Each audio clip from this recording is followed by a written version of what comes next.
To say that December update for the Pixel 6 and 6 Pro was good is an understatement. It wasn't great, was it? And it introduced a laundry list of issues and problems, which meant that the January patch has arrived later than usual to resolve a few high-level and a ton of low-level problems frustrating Pixel 6 owners out there.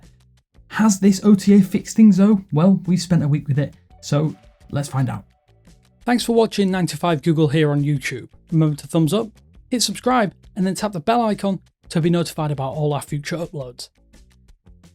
So a short summary of every single problem or issue that has been introduced with that December update and then already existed prior to that was naturally going to be hard to come up with, and there's a lot of things that were exacerbated or at least triggered by that pulled December 2021 update, and it's probably not going to be possible for us to go through every single thing.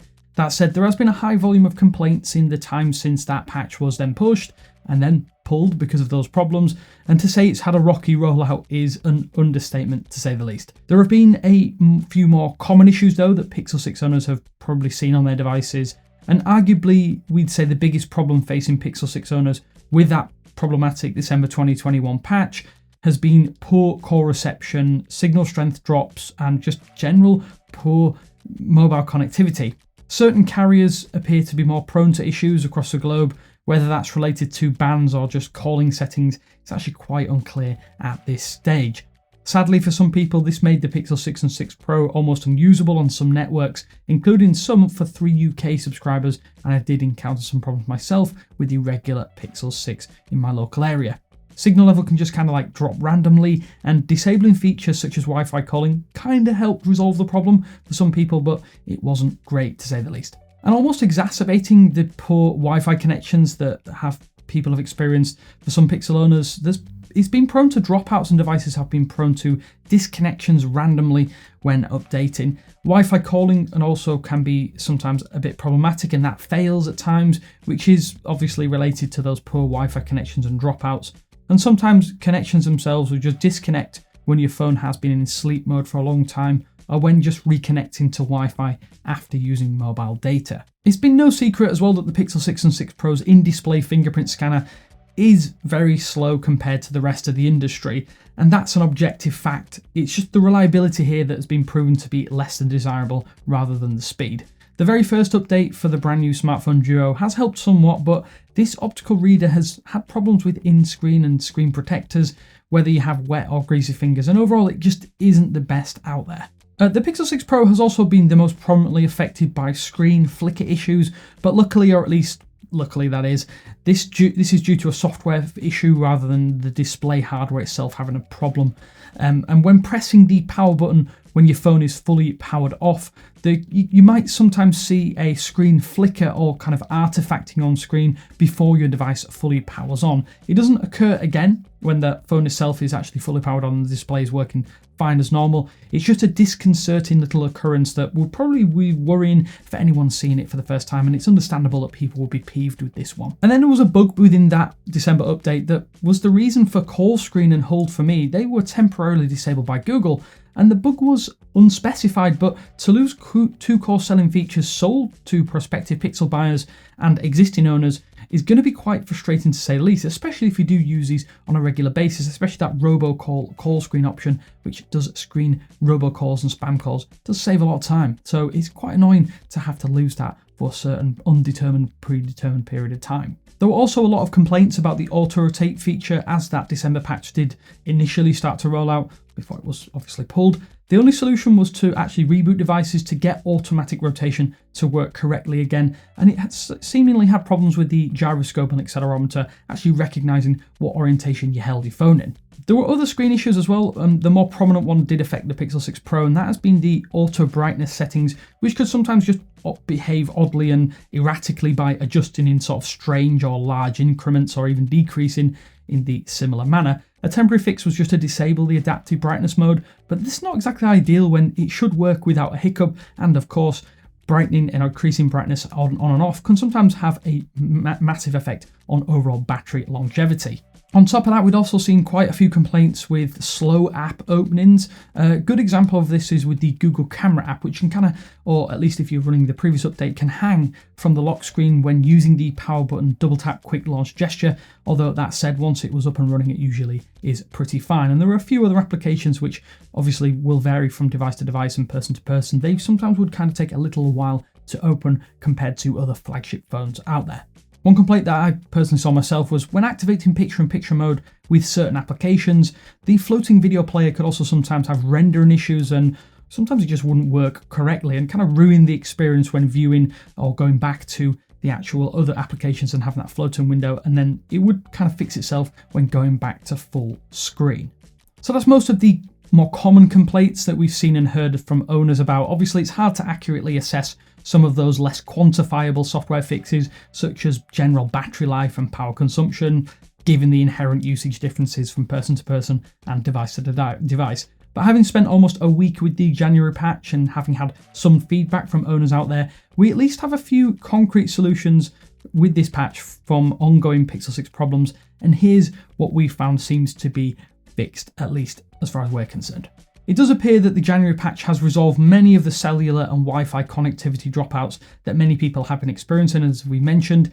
This is going to be unrelated to that quite scary emergency calling problem that was caused, what it found out was by Microsoft Teams, but that problem itself has also been resolved already. So hopefully, if you ever get yourself into a scrape or some sort of an emergency situation, you should be able to dial your local emergency services without any problems.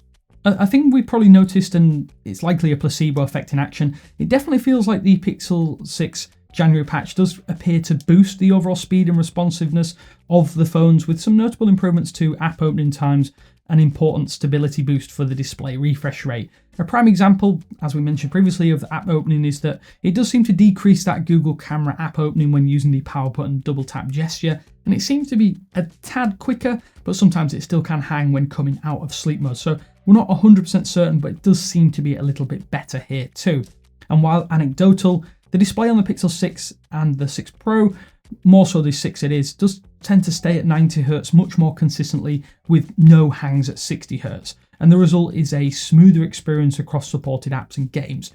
It was by no means perfect, but it's something I personally noticed right away when I used the forced 90Hz refresh rate on my Pixel 6. Definitely feels a lot smoother across all facets of Android 12. The picture-in-picture mode problems also look to have been resolved, as apps that do support the feature, such as Netflix, YouTube, Twitch, and more on top of that, do tend to work fine now without any problems or UI artifacting.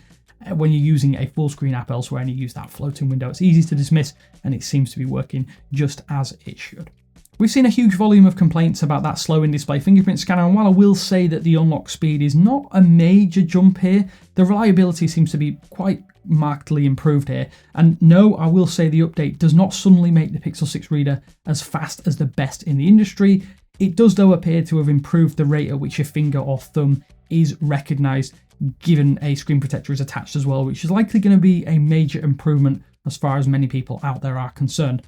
Let's though hope that future updates can keep tweaking and tuning the experience, because this is one area which I think we see the most complaints, that the actual fingerprint scanner doesn't seem to work correctly for everybody out there, and it is quite a step down from that rear fingerprint sensor which we've seen on previous Pixel devices. If you missed the features, well, you're luckily now able to screen calls and have the assistant handle wait times when you hit a hold line here, as all is back to normal, as the call screen and hold for me are also, these Pixel only features have been restored with no issues whatsoever. If you're not seeing the options on your device, just a quick restart should fix that, or quickly purging the Google Phone app cache can bring both of these features back if you actually haven't seen them on your phone after updating. A nice little sneaky addition with the January patch is also the reintroduction of Chromecast volume controls for all Pixel phones that are eligible for the update. With the release of Android 12, Pixel phones actually lost their ability to adjust the volume of an active cast or Chromecast session with that volume rock or the hardware buttons. Rather than being a bug, this was actually a feature that was intentionally disabled by Google due to what was a legal issue, which has since been presumed to be, which is part of that presumed ongoing lawsuit with Sonos. And although there are a few apps missing from the supported list, such as especially big apps like YouTube and YouTube Music, for the most part you're now actually able to adjust the cast volume levels with the volume rocker, and Google has confirmed that work is ongoing to restore support for many apps.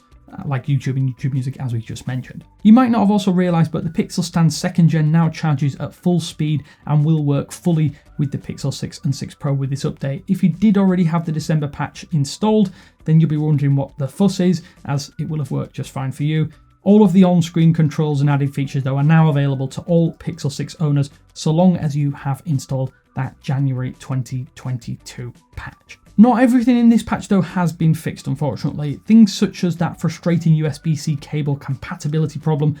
Google still lists this as an expected behaviour on the official support forums for the Pixel 6 and 6 Pro, so we don't anticipate any fix for this coming anytime soon, sadly. This does mean that you will need to kind of spend a little more time finding accessories or sift through your existing cables to find compatibility options for your smartphone. It's a frustrating issue, and we do hope that Google will try their best to fix this in future, but for the time being, at least, you're just going to have to use the cable that came in your box or find one that is certified. Sadly as well, if you do own a DJI drone, no matter what update your Pixel 6 is running, the dedicated DJI app will not, at least yet, work with your flagship smartphone. DJI's solution to this is actually quite disrespectful. The drone firm recommends that you borrow or use another compatible device, so yeah, it's not a great response, we must admit, but let's hope that DJI do get the message and make their app for controlling drones and all of their accessories compatible with the Pixel 6 and 6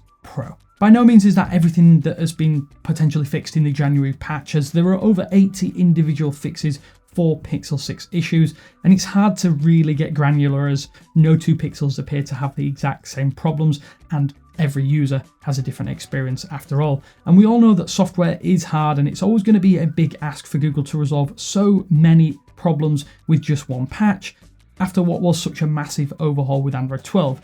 Then you add in that new Tensor chipset for the Pixel 6 series, and those problems can probably really start to mount. It's still not ideal when the flagship Pixel smartphone series probably isn't working as smoothly as it should just a few months after launch, though. Google's efforts to resolve these biggest public complaints first and foremost means that we'll likely see some more of these smaller issues resolved over the coming months as more patches arrive to fix any of these lingering performance and software related bugs. But given just how well the Pixel 6 started life and kind of arrived with generally to plaudits, it's hard to argue that this does tarnish Google's flagship smartphone series, and in many ways does actually showcase just how well the Android market leader Samsung has handled smartphone update rollouts for their devices in recent years. On top of that, it's clear that those experiencing problems are not just a vocal minority, and a swift resolution to device-breaking problems has been needed. At the very least, the January patch for the Pixel 6 and 6 Pro doesn't introduce, or at least we can't see, it doesn't introduce any new problems, nor does it break anything that wasn't already broken, which isn't really great in its own right. While we don't think some issues are a reason to avoid the Pixel 6 or 6 Pro entirely, it's definitely not a good look for those looking for device reliability before a purchase, and would you rightly be instantly turned off if you were looking at this phone and reading about the problems. And when the tech space regularly champions and lauds Google's update speed and stability, ourselves included, it's undoubtedly frustrating that almost all updates since Android 12 have been a little rocky, to say the least. The Pixel 6 and 6 Pro are great products that are being let down by silly software issues, but luckily for Google, there is more than enough time to put things right, and hopefully they will communicate that better with owners. And it remains to be seen if buyers spending upwards of $600 are willing to deal with these problems, at least until things are resolved, and we can't really blame them. So, if you have managed to install this update on your device, you might have seen some big improvements courtesy of this patch, or you're just wondering what all the fuss has been as your Pixel 6 or 6 Pro has been flawless. Personally, I've had a great time with the Pro model, but not so much with the regular Pixel 6, and this update has helped quite a bit. If you've seen any problems or you've seen any benefits, be sure to let us know down in the comment sections below what is working and what is not working for you, and if this update has helped. But until next time, hopefully you enjoyed this look through everything that's been fixed in the January patch. But as always, this is Damien with 9to5 Google saying thanks for watching, and I will speak to you later.